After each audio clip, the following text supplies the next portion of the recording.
Hi, my name is Tori Preston, and this video role play will be demonstrating the task-centered practice approach to social work. This was an intervention developed by Reed and Epstein in the 1970s and has been widely utilized by agencies and institutions ever since. It works well with an array of client populations, and today we will be demonstrating steps 1 and step 2 of a 4-step process. The client will be identifying the problem, and then he will be setting some goals related to taking action steps toward solving that problem.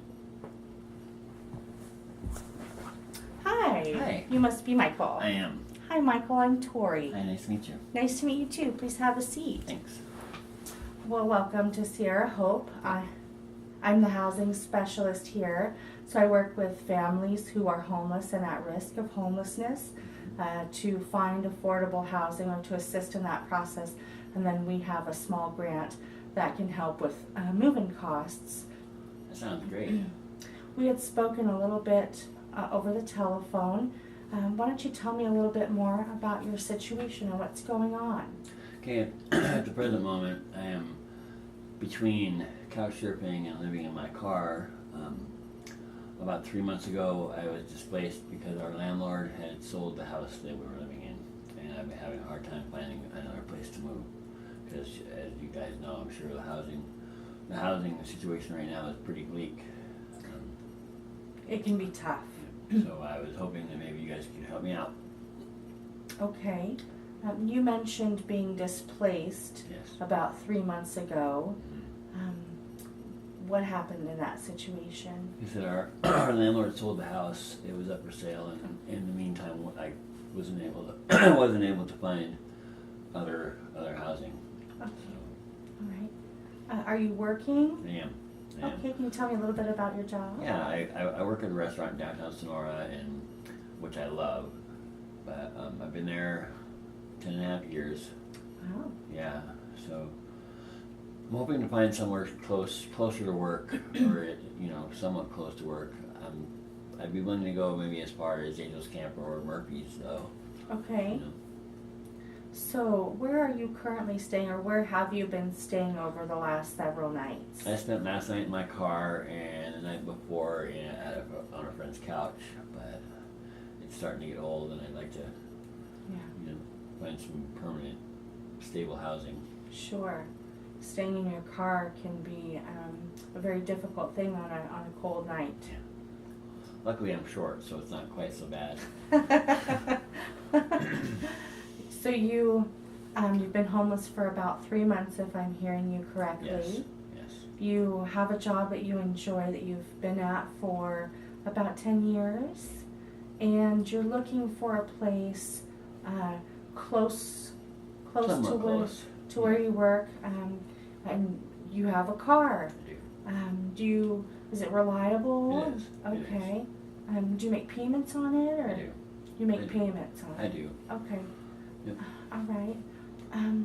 So it sounds like you know that you're ready to really find a place that Yes, you for can sure. afford. For sure. Talk to me a little bit about the budget, what you can afford. I could afford about $1,000 a month. If I were to push it, I would probably go to 12 if I had to. But I'd rather stay around $1,000 a month. Okay. What's your monthly income, Michael? Let me see. About $2,500 a month. Okay. So, do you budget? Do you have something monthly that you're able to look at to kind of see what your expenses are? I do. Great, great. So you know then for you $1,000 a month is something that you can afford. Oh, it's doable, for sure. Okay. For sure. Great. So you're interested in the Tuolumne County, Calaveras County areas, Yes. and Yes. we basically work with clients on this side of the reservoir. So if you were able to find a place in Calaveras County, then we may be able to assist you with some of the move-in costs associated with finding a place. That'd be great. That would be great. Yeah. And it's great that you have stable employment and transportation as well. I was wondering if you would be willing to meet with me, maybe a couple more sessions if need be to. Most definitely, especially if you're able to help me out. I've never been to any assistance, what would you call them, agencies before, so this is a new process for me. Okay. Well, I'm glad to be working with you today. I do have a question about your prior housing circumstances. Have you ever been in a homeless shelter before? I have. Before I moved into the house that I was moved out of, I was in a homeless shelter. Okay, can you tell me a little bit about that time in your life and how you were able to find housing?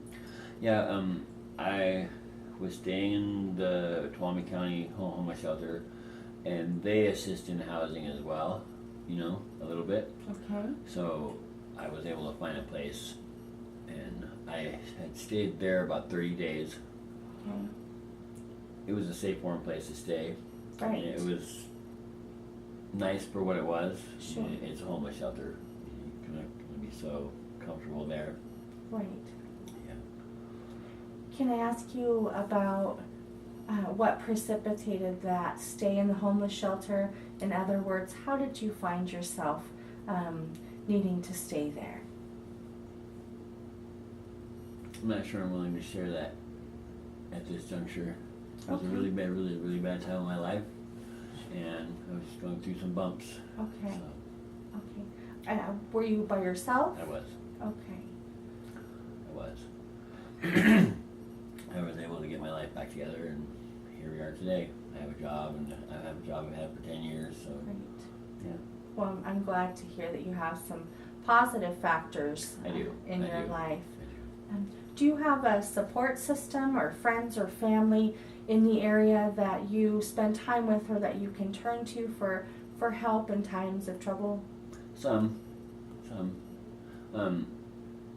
I've kind of stayed away from a lot of people after I got my life together because the majority of the people that I was hanging out with before aren't decent people, so I work a lot. But put my life into work a lot, and so I'm acquainted with some of my coworkers, but I'm not so sure I would call them good friends or close friends. Some of them, yes, but So it sounds like you've made a lot of positive changes. yes, And I that's a really good thing. I have. Yes, it is. Well, we'd like to assist you in the process of finding housing. I have some low-income apartment lists that we offer our clients. Would you be interested in applying for some of those apartments? I would. I'm looking for a house, but at the moment anything would do. I would be okay with apartments until I could possibly find a house. Okay. As you know, the market is kind of tough right now. It is. It's especially after the fire over in Calaveras. That probably that displaced a lot of people, so it took up a lot of the rentals. You're right. The Butte fire did displace a lot of families who some are still looking for housing. Yeah.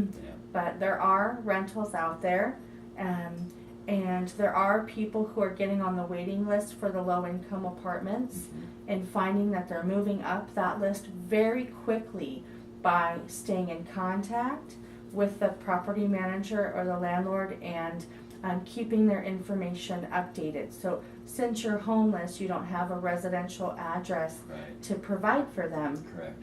So staying in frequent contact would be very important. Is that something you're able to do? Yes.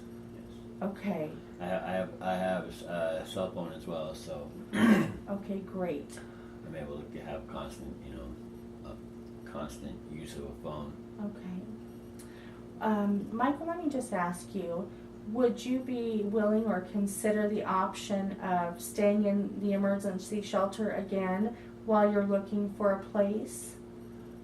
I would be. Okay. I would be. I have the telephone numbers to both emergency shelters Okay. in Sonora and Jackson that I could provide for you today. That'd be great. So it sounds like you talked about some goals Mhm. related to finding housing, which was number one, finding a place, Correct. somewhat close to work, Yes. and within a budget that you can afford. Yeah, something definitely affordable would be good. Because, Okay. I mean, I can go as far as $1,200 a month, but that'd probably be pushing it a little bit. It sounds like that would be a little at the higher end of your Yes, budget for sure, with what for you sure. could afford. Okay. Well, we'd like to help you in that search by giving you that list today. Okay, that'd be great. Okay, by providing the numbers to the emergency shelters, and then by following up by inviting you to come back or to call in the meantime to let me know how things are going. I would definitely do that. Definitely do that. Okay. And to see if you guys have possibly have any more leads or anything like that. So. Okay. Well, so I'll give you my number before you leave today. I'll provide that list for you, and then if you have any additional questions in the meantime, by all means give us a call.